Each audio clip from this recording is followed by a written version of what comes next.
प्रत्येकाने आपल्या आई वडिलांची सेवा करा. मी नेहमी सांगतो, आई माझी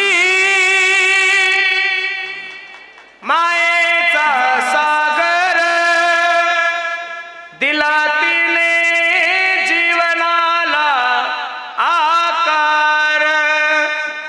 अग तळपत्या उन्हात आणि रखरख त्या रानात, राहिली समाजासाठी तू ग कष्टाच्या घामात. कधी मिळेल मुठभर घास, कधी घडे तिला उपवास. ओल्या मातीतून चालताना तुडविले काट्याचे फास.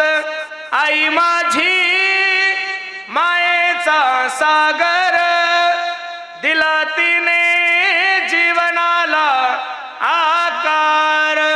म्हणून प्रत्येकाने आपल्या आई वडिलांची सेवा करा. जाता जाता एक छोटीशी सूचना